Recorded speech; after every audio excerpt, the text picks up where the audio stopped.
بسم اللہ الرحمن الرحیم نحمدہ ونصلی ونسلم علی حبیبہ الکریم الامین العزیز الرؤوف الرحیم اما بعد فاعوذ باللہ من الشیطان الرجیم بسم اللہ الرحمن الرحیم ربنا لا تؤاخذنا ان نسینا او اخطأنا ربنا ولا تحمل علينا إصرا كما حملته على الذين من قبلنا ربنا ولا تحملنا ما لا طاقة لنا به واعف عنا واغفر لنا وارحمنا أنت مولانا فانصرنا على القوم الكافرين آمین صدق اللہ العظیم۔ حصول برکت کے لیے درود شریف پڑھ لیجیے۔ اللہم صلی علی سیدنا و شفیعنا و حبیبنا و مولانا محمد معدن الجود والکرم وعلی آلہ الکرام وابنہ الکریم وآلہ واصحابہ وبارک وسلم۔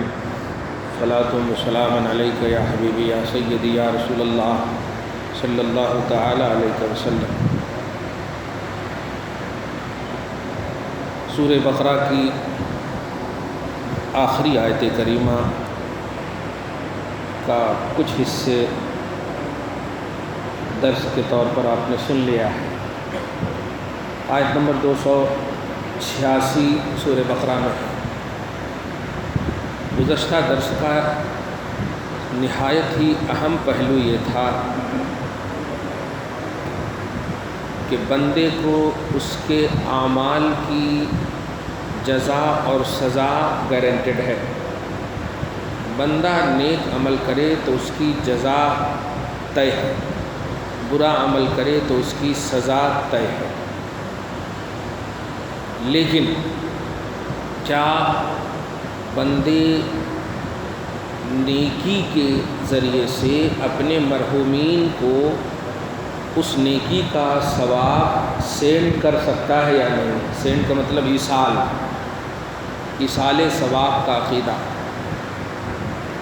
تو قرآن پاک کی سینکڑوں آیتوں کے ذریعے سے اس بات کی وضاحت ہوتی ہے، اور خصوصاً صحیح مسلم کی وہ حدیث پاک کہ انسان مر جاتا ہے، مرنے کے بعد اس کے عمل کے سلسلے منقطع ہو، یعنی اب عمل کرنا ان کے بس میں ہے نہیں۔ لیکن مرنے کے بعد بھی 3 چیزیں ایسی رہتی ہیں کہ ان کو ان کا ثواب ملتا رہتا ہے، جن میں سب سے پہلی چیز ہے کہ مرنے والا علم دین کے طور پر کچھ کام کیا ہے، کتاب لکھ دیا ہے، شاگرد پیدا کر دیا ہے۔ تو کتاب جو لکھا ہے، لکھنے کے بعد وہ مر گیا، اب جتنے لوگ وہ کتاب پڑھیں گے اور اس سے ہدایت پائیں گے، پڑھنے کے والے کو بھی ثواب ملے گا اور جو لکھا ہے ان کو بھی ثواب ملے گا۔ تو اس کو بولتے ہیں علم، جس سے لوگ نفع حاصل کر رہے ہیں، اس کا ثواب مرے ہوئے انتقال کیے ہوئے عالم کو ملے گا۔ اسی طرح صدقہ جاریہ، آپ نے قرآن پاک لا کر رکھ دیا، پنکھا دے دیا، کچھ بھی آپ نے ڈونیٹ کر دیا مسجد میں، مدرسوں میں، اب اس سے جتنے لوگ فائدہ حاصل کر رہے ہیں اس کو بھی فائدہ مل رہا ہے، اور اس فائدہ حاصل کرنے کا جو ثواب ہے وہ ڈونر کو بھی ملتا ہے، اگرچہ وہ انتقال کر رہے ہیں۔ تیسری چیز ہے نیک اولاد۔ انسان مر جاتا ہے، اپنی اولاد کو نیک چھوڑ کر مرتا ہے، متقی پرہیزگار چھوڑ کر مرتا ہے۔ تو یہ متقی پرہیزگار اولاد جتنی بھی نیک عمل کریں گے، یہ اولاد، ان کو تو ان کا ثواب گارنٹیڈ ہے، ملے گا ہی، لیکن ان کے ماں باپ کو بھی ان کا ثواب سینڈ کرتا رہے گا، ہوتا رہے گا۔ گویا ایصال ثواب حق ہے، یہ مطلب ہے۔ یعنی بندے بدنی، جسمانی، مالی جو بھی عبادتیں کریں، ان کا ثواب اگر مرحومین کو پہنچائیں، یہ پہنچانا حق ہے۔ قرآنی تصور ہے، توحید اور رسالت کا تصور ہے۔ لہا ما کسبت وعلیہا مکتسبت، اس کے ذریعے سے جو تھوڑی سی اپوز ذہن والی فکریں کہتی ہیں نہیں، جو بندہ کرتا ہے اس کا عمل اس کے ساتھ ہے، جو نیکی کرا تو اس کو ملتا، برائی کرا تو اس کا ملتا، کس کو بھی نہیں ملتا اس کا، ایسا نہیں ہے۔ بلکہ بخاری، مسلم اور دیگر صحاح کی حدیث میں یہ بھی آیا ہے کہ ایک بندہ ہے، اب ایک چھوٹی سی مثال لیجیے نا، یہ مسجد کتنی عالیشان مسجد ہے الحمدللہ، اب یہ مسجد آپ نے بنا دیا، اللہ نے تو بنایا نہیں، آپ نے بنایا، اب آپ انتقال کر گئے تو کیا اس کا ثواب نہیں ملے گا آپ کو؟ ایسا کیسے ہو سکتا ہے؟ نہیں، ثواب ملے گا، جب تک یہ مسجد قائم رہے گی، جتنے لوگ نماز پڑھیں گے، عبادت کریں گے، ان کو بھی ثواب ملے گا، اور جنہوں نے بنایا ہے ان کو بھی ثواب ملے گا۔ یہ ہے ایسا۔ تو ایسا نہیں ہے کہ بندہ مر جاتا ہے تو وہ ختم ہی ہو جاتا، اب اس کا کچھ بھی نہیں ہے۔ اللہ پاک کے پاس ثواب اور جزا دینے کی لمٹ نہیں ہے، دینے والا اللہ ہے، آپ کیوں لمیٹڈ کر رہے ہو اس کی عطا کو، ان کی نوازش کو؟ وہ حدیث پاک ایک صحابی نے عرض کیا تھا، یا رسول اللہ، آپ نے فرمایا کہ اگر کسی نے اپنے ماں باپ کی طرف، اپنی ماں کی طرف محبت بھری نگاہ، رحمت بھری نگاہ سے نگاہ اڑائی، رحمت کی نظر سے اپنی ماں کو دیکھا، تو اسے مقبول حج کا ثواب ملے گا۔ تو ایک مقبول حج کا ثواب کوانٹٹی کے طور پر صحابہ نے سوال کیا، یا رسول اللہ، اگر دن بھر میں 100 مرتبہ ماں باپ کو دیکھے تو، ماں کو دیکھے تو کہا بندے، رسول کہہ رہے ہیں اللہ اکبر، یہ جملہ کہا تھا نبی نے، اللہ اکبر، نہیں اللہ بہت بڑا ہے، اس کی بڑائی کی لمٹ نہیں ہے، تو ایک حج کی بات کر رہا ہے، 100 مرتبہ بھی دیکھے گا تو 100 مقبول حج کا ثواب دے گا، پھر بھی اس کے پاس دینے کی کوئی کمی نہیں۔ تو افسوس ہوتا ہے کچھ ذہن جو مخالف ہے، وہ نہیں ان کا عمل کو ساتھ، دینے والا تھکتا نہیں، یہ لینے والے تھک رہے ہیں، تو دوسروں کو اس طرح کی باتیں کرتے ہیں۔ خیر، تو یہ تو ایصال ثواب کے حوالے سے، یہ میں واضح اس لیے بھی کیا کہ آگے جو عبارت آ رہی ہے اس کی تھوڑی سی اور وجہ، ربنا لا تؤاخذنا ان نسینا، اللہ تعالیٰ قبول فرمانے والا ہے، یہ تو آپ کو معلوم ہے۔ اسی لیے کل ایک سوال عورت آ کر کے ہمارے دارالفتاء میں کی کہ صبر کی نہیں، اللہ تعالیٰ ہماری دعا کہیں کو نہیں قبول کر رہا اس طرح سے۔ اب عورت ہے، ہم اتنا نماز پڑھتے، ہمارے شوہر بھی نماز پڑھتے، گھر میں سب جنے نماز پڑھتے، پھر بھی دعا قبول نہیں ہو رہی ہے، تو اس کو آپ پریکٹیکلی ہی سمجھانا، کیسے سمجھانا؟ میں نے کہا یہ بتائیے، آپ اپنے بیٹے کو کبھی کھانا بنانے دیتی ہیں؟ نہیں، ان کا یہ کام ہی نہیں ہے۔ شوہر کو کبھی کھانا بنانے دیتی ہے؟ نہیں، یہ کھانا بنانا ہمارا کام ہے۔ تو ایسے ہی دعا قبول کرنا اللہ کا کام ہے، آپ کا ایک پریشانی ہو رہی، تمہارا کام ہے دعا کرنا، قبول کرنا اللہ کا کام ہے۔ تو جس کا جو کام ہے وہ فٹ ہے، فکس ہے۔ اللہ دعا کرتا نہیں، دعا قبول کرتا ہے۔ اب ہماری دعا قبول کیوں نہیں ہو رہی ہے؟ اب ہمیں اپنے اندر دیکھنا کہ ہمارے کرنے میں کوئی گڑبڑی تو نہیں ہے، کیونکہ اللہ گڑبڑی نہیں کرتا، اللہ پاک ہے، اس کی بولی پاک ہے، وہ سچا، اس کی ذات سچی، اس کی بات سچی۔ من اصدق من اللہ قیلا، اللہ سے بڑھ کر کوئی سچا نہیں۔ تو اب قبول جو نہیں ہو رہی ہے اس میں کچھ تو گڑبڑی ہے، ہمارے اندر کرپشن ہے، ہم نے مانگا ٹھیک سے نہیں، طریقہ جو تھا ہم نے اپنایا۔ کوئی بے وضو نماز اگر پڑھے تو نماز ہوتی نہیں ہوتی، کہ نہیں نماز تو نماز ہے نا، یہ ضد نہ کو کرو۔ قبولیت کے لیے شرائط، جو 2 شرط سب سے بڑی شرط ہے، سچ بولنا، حلال رزق کھانا، 2 چیز سب سے امپورٹنٹ ہے، حلال کھانا اور سچ بولنا۔ بندے کی دعا قبول نہیں ہوتی، سمجھیے کہ کچھ نہ کچھ رزق میں گڑبڑی ہو رہی ہے، یا کبھی نہ کہیں ہم نے جھوٹ کہا ہے۔ اپنے اندر اللہ گڑبڑی نہیں کرتا، اپنے اندر کرنا چاہیے۔ اب دیکھیے نا، اب ایک موبائل ہے، اب اگر یہ نہ چلے تو اب اس کو پٹکنا نہیں، اس کو غصانا نہیں، جو اس کی ریپیئرر ہے، جو کرنے والے ہیں ان کے پاس لے جا، وہ ٹھیک کرنے کے بعد بھی اگر نہ ہو تو وہ اکتاتا نہیں، پھر کھولتا، پھر ٹھیک کرتا، کچھ تو گڑبڑی ہوئی ہوگی، کچھ سیٹ اپ میں کچھ تو یہ تو گڑبڑی ہوئی ہوگی، ایسا۔ تو یہ بندے تم دعا کرتے ہو، یہ تیری ذمہ داری۔ اب قبول جو نہیں ہوئی تو دیکھ دعا کرنے میں کچھ تو گڑبڑی نہیں ہوئی، یہ ہے ایسا۔ تو بندے کی دعا جو قبول نہیں ہوتی، اپنے اندر دیکھنا چاہیے، اللہ تعالیٰ تو بے حساب عطا کرنے والا ہے، تو آپ کو کیسے عطا نہیں کرے گا؟ ایسا کبھی نہیں اللہ پر کہیں کو اللہ تعالیٰ نہیں، کبھی بھی نہیں، کچھ بھی نہیں ہوتا اللہ کا، ہوتا آپ ہی کا، ہمارا یہ گڑبڑ ہوتا، کچھ بھی نہیں ہوتا اللہ کا۔ اب آپ غور کیجئے، ربنا لا تؤاخذنا ان نسینا، سنٹینس پر غور کیجئے۔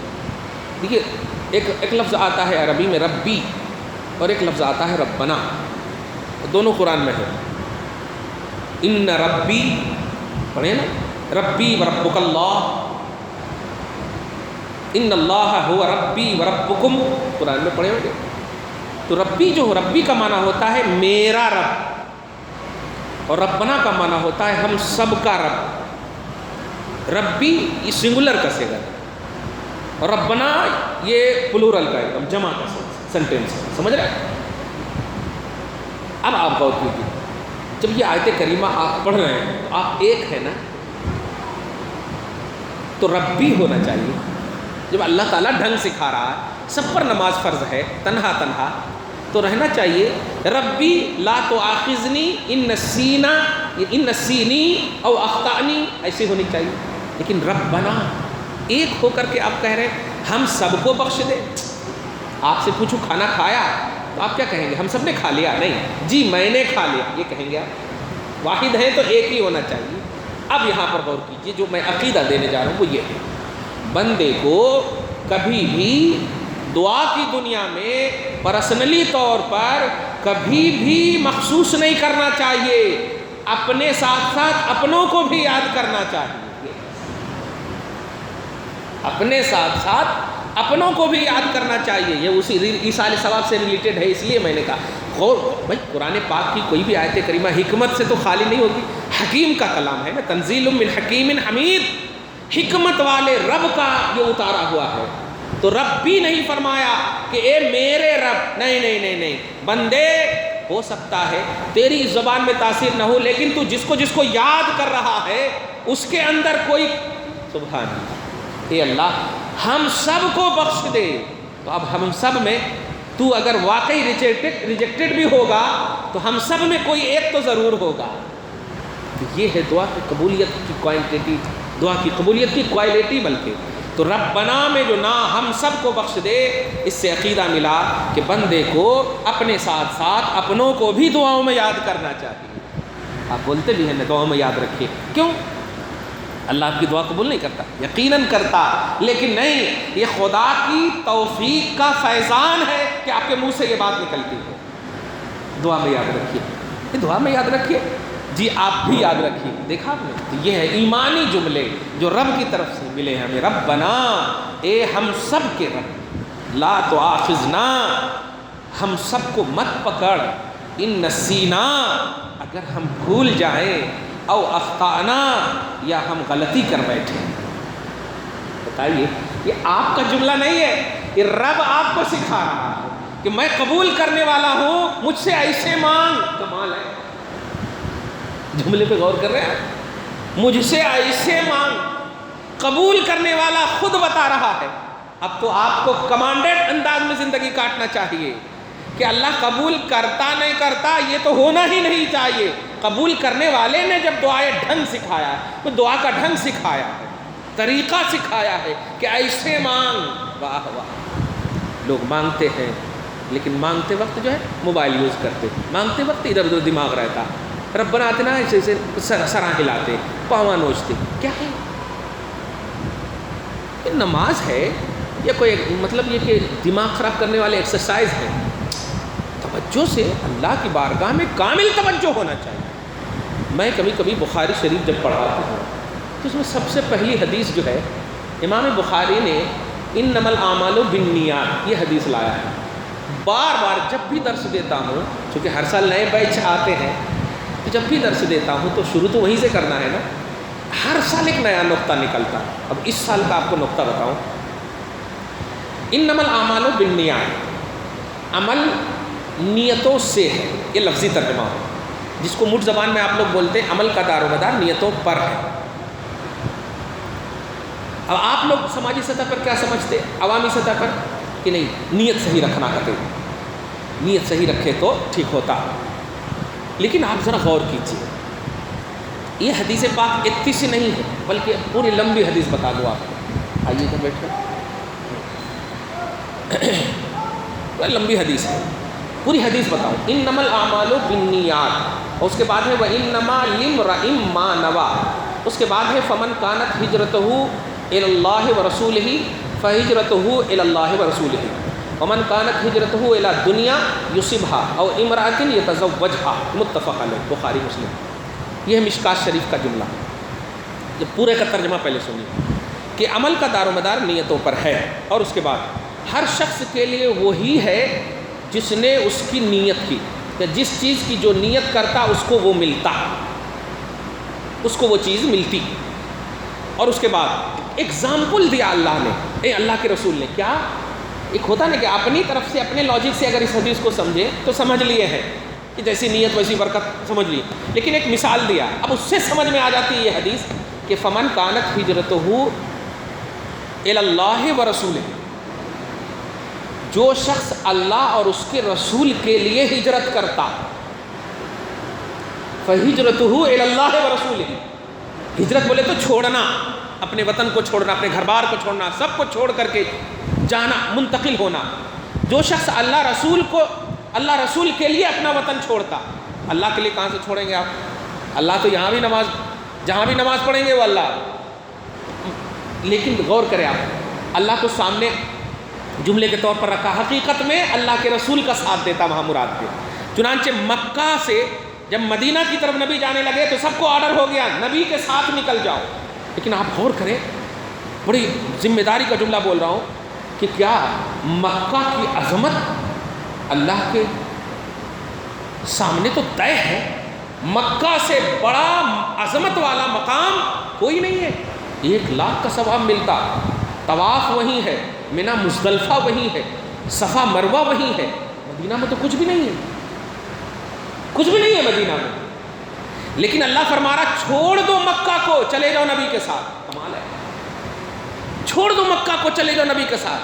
اور نبی فرما رہے ہیں جو اللہ اور رسول کے لیے ہجرت کرے گا، یہ ہمارے لیے اور آپ کے لیے حکم نہیں، وہ صحابہ کے لیے خاص طور سے، یعنی میرے ساتھ مدینہ جائے گا تو اللہ رسول فرماتے ہیں اس کو اللہ رسول گارنٹیڈ ملے گا. میں پوچھتا ہوں کہ اگر جو نہیں چھوڑے گا اور مکہ میں رہے گا اللہ ملے گا کہ نہیں؟ کیسے نہیں ملے گا؟ لیکن نہیں، یہ اپنا لاجک تو ہو سکتا ہے، لیکن اللہ تبارک و تعالیٰ کے رسول کی اطاعت یہ ہے کہ برکت وہاں جاتی جہاں نبی جاتے ہیں، وہاں جاتی ہے برکت جہاں نبی جاتے ہیں. کعبہ کو برکت نبی کے قدم سے ملی ہے نا. آج مصطفیٰ جا رہے ہیں، چلے جاؤ، سبب برکت وہ ہے. نبی نے کوانٹیٹی بتایا ہے کہ 1,00,000 ثواب ملے گا، وہ نبی کہہ رہا ہے چلے جاؤ تو چلے جاؤ. اب آپ غور کیجیے، اس کے بعد ایک اور جملہ کہ جو اللہ رسول کے لیے ہجرت کرے گا اس کو اللہ رسول ملے گا. اور جو اصل ہجرت کے بعد جو ہے نا، جو مہاجر صحابہ تھے ان سب کو مطلب یہ کہ کچھ لوگ اس نیت سے بھی کیے تھے کہ جانے کے بعد وہاں مواخات کا مسئلہ ایسا تھا، بھائی چارگی کا، کہ بھائی ہمارے پاس گھر نہیں تو گھر دے دیتے تھے. انصار مدینہ کے جو انصار تھے گھر دے دیتے تھے، دولت دے دیتے تھے. یہاں تک کہ اگر مطلب بیوی نے ساتھ نہیں دیا مکہ میں تو بغیر بیوی کے چلے جاتے تھے، اکیلے رہتے تھے تو وہاں کے جن کے پاس 2 بیویاں تھیں تو ایک بیوی کو طلاق دے دیتے تھے، عدت گزار کے پھر ان سے نکاح، یعنی بیوی دے دیتے تھے. تو کچھ لوگ گھر کے لالچ میں، کچھ لوگ بیوی کی لالچ میں اس نیت سے بھی نکلے. نبی نے فرما دیا من کانت ہجرتہ الی دنیا، جو دنیا کے لیے ہجرت کرے گا اسے دنیا ملے گی، اور جو کسی عورت کو پانے کے لیے ہجرت کرے گا اسے عورت ملے گی. اب آپ کیا سمجھے؟ اس کا مطلب یہ ہے حدیث پاک کا کہ بندہ مومن عمل کرنے سے پہلے جو نیت لاتا ہے، عمل کرنے سے پہلے جو نیت کرتا ہے، وہ عمل کرے یا نہ کرے نیت کے اعتبار سے عمل کا ثواب اور عذاب متعین ہوتا ہے. تو بندے کی نیتیں صحیح ہونی چاہیے، بندے کے ارادے صحیح ہونے چاہیے، بندے کے خیال صحیح ہونے. اس سے ایک بات جو بتانے جا رہا ہوں وہ یہ ہے کہ نبی صلی اللہ علیہ وسلم جو ہجرت کے ٹھیک ہے ان کو ملے گا، لیکن وہاں مواخات کیوں کر رہے ہیں، بھائی چارگی کیوں کر رہے ہیں؟ اب قرآن کی آیت کریمہ پڑھیے. اے اللہ ہم سب سے، دیکھا پرسنل کا پہلو نہیں تھا، وہاں بھی مدینہ میں نبی کے صحابہ بنے، یہاں بھی نبی کے صحابہ بنے، سب تنہا تنہا تھے، سب کو الگ الگ کر دینا چاہیے، لیکن نبی کا جوڑنا یہ بتا رہا ہے کہ رشتہ صرف ڈی این اے کا رشتہ نہیں ہوتا ہے، ایک رشتہ ایمانی رشتہ بھی ہوتا ہے، اور وہی سب سے امپورٹنٹ رشتہ ہے۔ عمل کی دنیا میں ایمانی رشتے کو اللہ پاک برقرار رکھتے ہوئے ارشاد فرماتا ہے، اے مصلی، اے تنہا نماز پڑھنے والے، مجھ سے تنہا مت مانگنا، مجھ سے ان لوگوں کو ساتھ لے کر مانگنا جو تمہارے ساتھ ہیں، جو تمہارے رشتہ دار ہیں، جو تمہارے مرحومین ہیں، یا جو تمہارے زندہ ہیں۔ اسی لیے جب جنازے کی نماز پڑھتا ہوں میں تو پڑھتے وقت جو ہے اللہم اغفر لحینا و میتنا، کمال ہے، مردہ ہے سامنے، جنازہ بول رہے ہیں آپ نماز پڑھنے، لیکن دعا کرتے ہیں اللہم اغفر لمیتنا نہیں، اللہم اغفر لحینا۔ دعا پڑھتے ہیں نا اللہم اغفر لحینا، اے اللہ ہمارے زندہ کو بخش دے، ارے مردہ کی نماز پڑھنے آئے ہیں اور زندہ کو بخش دے، کمال ہے، غور کر رہے ہیں آپ؟ اللہم اغفر لحینا و میتنا، میتنا کو بعد میں، جس کے لیے آئے ہیں، حینا پہلے۔ اس کا مطلب یہ ہوا کہ یہ جانے والا تو چلا گیا، لیکن محسوس کر ایک کی وجہ سے سب جمع ہو گئے، ارے یہ سب زندہ ہیں، ان کا کتنا لحاظ کرنا ہے، یہ ہے۔ یہ جمعہ کے یا کسی درس میں ایک نقطہ سنیے، شادی ہوتی ہے، ایک شادی کے لیے کتنا خرچ کرتے ہو آپ؟ 1 لاکھ 2 لاکھ 5 لاکھ جتنا بھی اپنی حیثیت سے خرچ کرتے ہیں نا، کیوں؟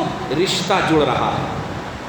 تو ایک اجنبی رشتے کے لیے لاکھوں خرچ کرتے ہو، جبکہ یہ رشتہ ڈی این اے والا رشتہ نہیں، ایک اجنبی رشتہ بن رہا ہے، ایک سسرالی رشتہ بن رہا ہے۔ ارے ماں باپ کا رشتہ تو ڈی این اے کا رشتہ ہے، اس کے لیے کتنا خرچ کرنا چاہیے، وہ تو کنٹینیو کا رشتہ ہے۔ سمجھ رہے ہو آپ جملہ؟ ایک رشتہ عام داماد کو بنانے کے لیے، عام لڑکی کو بہو بنانے کے لیے جو رشتہ وقتی رشتہ ہے، وہ رشتہ ڈی این اے کا رشتہ نہیں ہے، اس کے لیے اتنا اہتمام، اتنا خرچ کر رہے ہو۔ ماں بلک رہی ہے جو ڈی این اے والی ہے، بھائی بہن کے رشتے ہیں، اللہ پاک نے ان کے رشتے کو تو ختم ہونے کا رشتہ ہی نہیں بنایا ہے۔ شادی بیاہ کے رشتے تو ختم ہونے والے بھی رشتے ہیں، ایک امکان ہے، خدا نہ کرے ختم ہو، لیکن ہے نا، بھائی بہن کا رشتہ ختم نہیں ہونے والا، ماں باپ کا رشتہ ختم نہیں ہونے والا۔ تو رشتوں کا یہ اہتمام ہے، رشتوں کا یہ اہتمام ہے۔ اللہ پاک نے یہ آپ کے اندر، ہمارے اندر سوچ کیوں نہیں دیا کہ جب ایک عام اجنبی رشتے کے لیے اتنا اہتمام، تو ماں باپ تو ریگولر کے رشتے دار ہیں، تو ریگولر کا رشتے دار ہے، بھائی بہن تو ریگولر کا رشتے دار ہے، بجائے اس کو پوچھنے کے ایک عام رشتے کے لیے اتنا خرچ کر رہا ہے۔ خدا اس عام رشتے کا وہ لحاظ نہیں فرمائے گا اگر تو نے اپنے حقیقی رشتے دار کو بلایا۔ حقیقی رشتے دار کو مت بلانا، اور صرف اس لیے کہ دنیاوی تکلیف دیا اس نے، دنیاوی پریشانی دیا اس نے، نہیں، رشتہ رب کی طرف سے جوڑ کر آیا ہے، اس رشتے کا لحاظ کرو۔ آپ خطبہ نکاح میں پہلی آیت پڑھتے، یا ایھا الناس اتقوا ربکم الذی خلقکم من نفس واحدہ وخلق منها زوجها وبث منهما رجالا کثیرا ونساء واتقوا اللہ الذی تساءلون به والارحام، یہ رحم، رشتے دار۔ نکاح کی آیت پڑھتے ہیں نا، خطبہ نکاح میں قاضی صاحب پڑھتے ہیں، پہلی آیت یہی پڑھتے ہیں۔ اب بتائیے ایک رشتے کے لیے اتنا اہتمام جس کی عربی رحم آئے، جبکہ وہ رحم کا بھی رشتہ نہیں ہے، وہ تو عام رشتہ، لیکن اس رشتے اجنبی کے لیے اتنا امپورٹنٹ اللہ تعالیٰ نے رسول پاک کے خطبے میں نہیں رکھوایا، جو ریگولر کے رشتے دار ہیں اس کا لحاظ کروایا۔ والارحام، صلہ رحمی والے جو رشتہ دار، اقربائیت اور اعزائیت، ڈی این اے کے جو رشتے ہیں اس کا اہتمام کرنا۔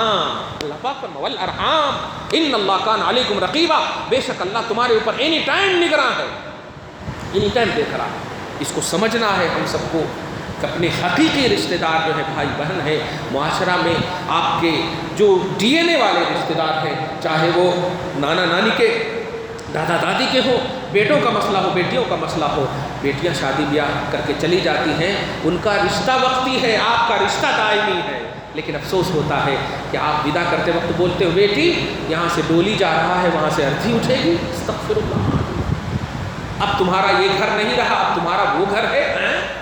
ایسا کیوں نہیں؟ حقیقی رشتہ یہی ہے، حقیقی رشتہ یہی ہے۔ حضرت علی تھوڑا دور گھر لے لیے تھے، دور گھر لے لیے تھے، میں نے کہا تھا آپ کو۔ تو حضرت زید جو حضور کے متبنہ بیٹا تھے، بنائش و بیٹا تھے، ان کا گھر بازو میں تھا۔ نبی نے خواہش ظاہر فرمائی کہ ایکسچینج کر لو گھر، یہ خواہش صرف ظاہر فرمائی۔ حضرت علی کو جا کر کہتے ہیں علی آپ میرے گھر چلے جاؤ، کیونکہ فاطمہ سے دور رہنا مصطفیٰ کو گوارا نہیں ہے۔ شادی سے پہلے کی بات نہیں، شادی کے بعد کی بات ہے۔ یہ رشتہ نبھانے کا تصور خالی بولیے نہیں، نبھائیے بھی۔ بیٹیاں کیسی بھی ہوں، آپ کی بیٹی ہے، چاہے شادی سے پہلے ہو شادی کے بعد ہو، ہم لوگ توجہ نہیں دیں گے، اسی لیے ساس سسر ہتھیار چار کرتے ہیں۔ نہیں، بیٹی ہے الحمدللہ، ہماری بہن ہے الحمدللہ۔ نبی نے مطلب مردوں کا وہ اہتمام نہیں فرمایا جتنا عورتوں کا اہتمام فرمایا۔ نبی سے پوچھا گیا کہ اللہ کی عبادت کے بعد کون حسن سلوک کا زیادہ حقدار ہے؟ آپ نے فرمایا ماں۔ ثم من، پھر کون؟ کہا ماں۔ ثم من، پھر کون؟ کہا ماں۔ 3 مرتبہ رسول نے ماں ہی کا لفظ لیا، چوتھی مرتبہ کہا باپ۔ ارے باپ، اب سرکار سے پوچھ سکتے ہیں یا رسول اللہ ہماری ماں کا وجود تو ہمارے باپ کی وجہ سے ہے نا، اگر شادی نہیں ہوتی تو باپ مطلب ماں کہاں سے ہوتی؟ لیکن نہیں، وہاں ماں ہونے کے احساس کے ساتھ ساتھ عورت ہونے کا زیادہ احساس کیا نبی نے، یہ ہے کیونکہ نبی کو بھی معلوم ہے کہ یہ بیٹا جو ہے ماں سے صرف جنم نہیں لیا ہے، باپ کی وجہ سے ماں سے جنم لیا ہے، لیکن نہیں، عورت ہونے کا احساس۔ ہم لوگ معاشرے میں اپنی بیٹیوں کو، اپنی بہوؤں کو وہ درجہ نہیں دے رہے ہیں جس سے آج کافروں کو، ہندوؤں کو موقع بھی مل رہا ہے۔ درجہ آزادی درجہ یہ نہیں ہے، ان کا صحیح اور دینی حق دینا یہ درجہ ہے، ان کی عزت کو بچانا یہ کمال ہے، بجائے یہ کہ تار تار کرنا، ان کو آزادی دے دینا یہ کمال ہے۔ نہیں، ایسا نہیں، ہرگز نہیں ہونا چاہیے۔ ربنا سے آج یہ ساری باتیں آپ کو ملی کہ آپ تنہا کبھی بھی کسی کے لیے نہیں، ہر ایک کے لیے آپ دعا کرو، اے اللہ اے ہمارے پروردگار، اے ہمارے پروردگار، اے میرے پروردگار، اے ہمارے پروردگار، آپ جلیے نہیں اپنے سامنے والوں سے۔ اے اللہ اگر تو نے اسے دیا ہے تو ہم رش کر رہے ہیں مولا تیری عطا پر، لیکن تیری بارگاہ میں تو کوالٹی ہے، کوانٹیٹی نہیں ہے۔ پروردگار تو اسے بھی دیا ہے، ہمیں بھی عطا کر، لیکن ہوتا کیا ہے اللہ تعالیٰ تو اسی کو کئی کو دے رہا ہے، ایسا نہیں، اس کو حسد بولتے ہیں، یہ نہیں ہونا چاہیے۔ رشک کیجئے، آپ اللہ کی عطا پر رشک کیجئے۔ ارے وہ ہندوؤں کو دے رہا ہے، آپ نمازی کو کیوں نہیں دے رہا؟ وہ کافروں کو دے رہا ہے، آپ متقی کو کیوں نہیں دے رہا ہے؟ مانگنے کا ڈھنگ آپ نے صحیح دیا، آپ بھی مانگے، اپنے خاندان والوں کے لیے مانگے، اپنے معاشرے کے لیے مانگے، اپنوں کے لیے مانگنے، جتنے بھی آپ کے اپنے ہیں سب کے لیے مانگے، جو مر چکے ہیں ان کے لیے مغفرت مانگے، جو زندہ ہیں ان کے لیے صحت مانگے، ان کے لیے نعمت مانگے، ان کے لیے تقوی مانگے، پرہیزگاری مانگے۔ ربنا لا تؤاخذنا ان نسینا، اے ہم سب کے رب ہمیں مت پکڑنا اگر ہم سے بھول ہو جائے۔ ہاں، خدا قبول کرنے والا آپ کو یہ ڈھنگ دے رہا ہے، ایسے مانگ، اکڑنا مت، بھول جاؤ تو بھولنے کے لیے جھک جاؤ، ہم تیری بھول کو بھی معاف کر دیں گے۔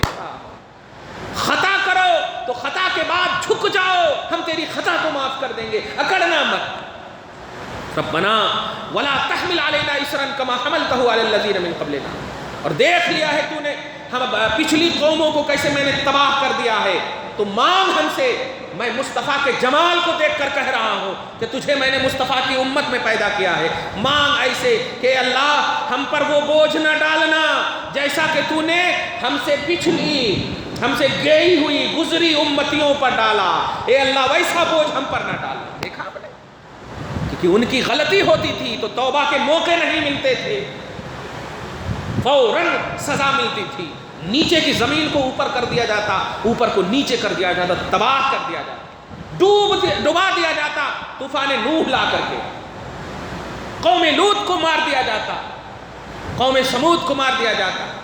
کیا ہے یہ سب؟ یہ وہ ہے پیارے کہ امت محمدیہ ہونے کا احساس دے رہا ہے۔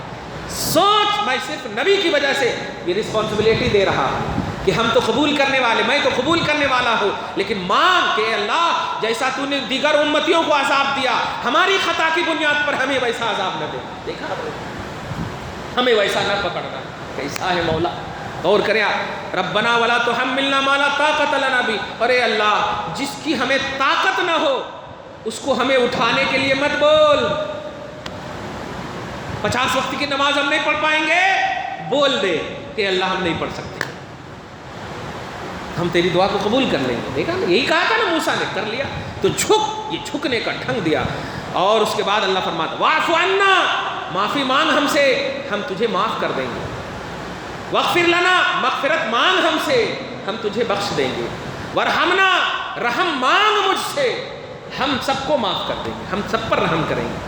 واعف عنا، ہمیں معاف کر دے مولا، واغفر لنا، ہمیں بخش دے مولا، ورحمنا، ہم سب پر رحم کر مولا۔ کیوں؟ انت مولانا، اس لیے کہ تو ہی ہمارا مددگار ہے، تو ہی ہمارا مددگار ہے۔ فانصرنا علی القوم الکافرین، لہذا ہم سب کی مدد کفار کے خلاف فرما۔ دیکھیے رب کہہ رہا ہے، ہم دعا اگر کریں اے اللہ مسلمانوں کو عزت عطا فرما، تو ہندوؤں لوگ آج کل تو اسٹیکر لگا رہے ہیں، کافر کا اسٹیکر لگا رہے ہیں، بجرنگ دل والے، RSS والے، دیکھے ہوں گے آپ، کافر لکھ رہے ہیں۔ ان کو یہ نہیں معلوم کہ کافر کوئی گالی نہیں ہے، لیکن کافر جو ہے انکار کرنے والے کو بولتے ہیں۔ یہ کافر عربی لفظ ہے، یہ کوئی ہندی لفظ نہیں ہے۔ کافر مانے ہوتا ہے اللہ رسول کا انکار کرنے والے، تو تم خود کہہ رہے ہو گاڈ اور پھر لکھ رہے ہو کافر۔ اے اللہ رسول کا انکار کرنے والے کیوں؟ یعنی مسلمان سے اتنی دشمنی کہ تم لفظ کافر بھی اپنے اوپر لینے کے لیے تیار ہو۔ ہم تو کافر اس لیے بولتے ہیں کہ کفار جو ہے اللہ رسول کو نہیں مانتے، بس۔ بھائی کوئی بہو اگر ساس کو نہ مانے تو کیا کرتے ہیں؟ گھر کو الگ کر دیتے ہیں نا، بھائی رہو اچھے سے، خبردار محبت سے رہو، ہم الگ ہو جاتے ہیں۔ اس کا یہ مطلب نہیں کہ تم غلط کیے، یہ کہ تم الگ رکھ جاؤ، بس نظریاتی طور پر۔ ایسے ہی اللہ رسول کو جو نہیں مانتا وہ کافر ہے، اللہ رسول کو جو مانتا وہ مومن ہے۔ اس میں گالی گلوچ کا پہلو کیا ہے؟ لیکن آپ دیکھیے جتنے بھی ظلم کر رہے ہیں RSS اور بجرنگ دل والے، پیچھے اسٹیکر بنا دیے ہیں کافر۔ دیکھا میں فیس بک پر، یوٹیوب پر دیکھا، کافر کا لفظ بنا دیے ہیں۔ RSS والا میں یہ ہوں، میں وہ ہوں، پتہ نہیں کیوں ایسا کر رہے ہیں۔ نہیں، اللہ پاک آپ کو کہہ رہا کہ ایسے سرکش انکار کرنے والوں کے خلاف ہم سے مدد مانگ، ہم مدد کرنے کو تیار ہیں۔ دیکھیں فانصرنا علی القوم الکافرین، قوم